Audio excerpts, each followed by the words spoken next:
à la race humaine. Quand l'homme a péché dans le jardin d'Éden, il a franchi un grand abîme et s'est séparé de l'Éternel. En ce temps-là, l'homme était éternel avec Dieu. Il ne connaissait ni la maladie, ni le chagrin, ni la mort. L'homme n'a pas été fait pour mourir. L'enfer n'a pas été fait pour l'homme. L'enfer a été créé pour le diable et ses anges, et non pour l'humanité. En effet, les hommes ont été créés sur la terre pour être des fils et des filles de Dieu. Mais quand l'homme a péché et qu'il a franchi la ligne de démarcation entre le bien et le mal, il s'est séparé de Dieu sans aucun moyen pour lui de revenir. Il était totalement perdu.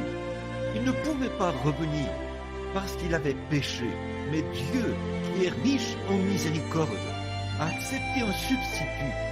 Car il avait dit, le jour où tu en mangeras, ce jour-là tu mourras. Et la justice et la sainteté de Dieu exigent la mort, parce que c'est sa parole.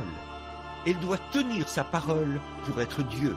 Ainsi donc, malgré l'amour qu'il avait pour la race humaine, il a dû les regarder se séparer de lui, de la communion qu'il avait avec ses enfants dans le jardin d'Éden. Et tout ce temps, il a dû vivre dans cet état de chagrin, parce que sa parole dit, le jour où tu en mangeras, ce jour-là, tu mourras. Alors, nous pouvons nous appuyer sur le fait que tout ce que Dieu dit est vrai. Cela doit s'accomplir. Dieu ne peut pas revenir sur sa parole, vous voyez, parce qu'il est infini, il est éternel. Et sa première décision est une décision perpétuelle. Il n'a pas à revenir là-dessus parce qu'il a augmenté son savoir à ce sujet. Il est infini dès le départ. Par conséquent, quand Dieu dit quelque chose, c'est parfaitement ce qu'il en est. Ça ne peut jamais être changé, parce que c'est la décision parfaite. Et alors, la manière dont Dieu agit sur les sujets qui acceptent sa décision sera pour toujours la manière dont il agira sur tous les autres sujets qui accepteront sa décision de cette manière-là. Par conséquent, s'il a pourvu d'un moyen pour que l'homme soit sauvé, le premier moyen qu'il aura pourvu restera à jamais le même. Et si Dieu a promis aux malades qu'il sera guéri à condition d'avoir la foi pour y croire, ça restera à jamais ainsi. Il ne peut pas revenir là-dessus. Voyez, il doit toujours rester le même. Eh bien, au jardin d'Éden, Dieu a accepté un substitut pour l'homme, au moyen d'un sacrifice sanglant. Il fallait que ce soit du sang pour payer le prix. Et il en a toujours été ainsi. Aucun autre moyen, ou quoi que ce soit d'autre, ne l'a jamais remplacé. C'était du sang. Le seul moyen pour Dieu de recevoir de nouveau ses enfants, c'est par ce substitut de sang. Aucun autre prix ne peut être payé. Rien d'autre ne fera l'affaire.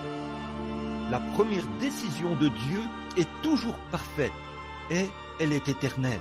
Et nous savons que c'est vrai, parce que Dieu ne peut pas mentir et il ne peut pas revenir sur sa parole. Depuis ce moment-là, c'est le seul moyen et le seul lieu où Dieu entre en communion avec l'homme. Bon, le sujet c'était, or, le mot « mort » veut dire la séparation. Quand nous mourons de ce côté-ci, ça ne veut pas dire, notre mort physique ne veut pas dire que nous sommes morts. Jésus a dit, celui qui croit en moi vivra quand même il serait mort. Quiconque vit et croit en moi ne mourra jamais. Or, cette mort dont il est question ici, c'est la séparation d'avec la présence de Dieu. Mais la mort physique que nous devons connaître ici, ce n'est toutefois pas la mort. Nous sommes encore dans la présence de Dieu.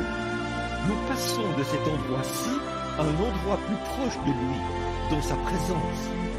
Ce que nous appelons la mort, ce n'est pas la mort telle que nous l'appelons ici. Souvenez-vous, il a dit au sujet de la jeune fille qui était morte, la fille de Jaïrus. Elle n'est pas morte, mais elle dort. Et ils se sont moqués de lui, parce que pour eux, elle était morte. C'était leur langage à eux. Elle est morte. Mais Jésus a dit, elle dort. Il est allé la réveiller et elle est revenue à la vie.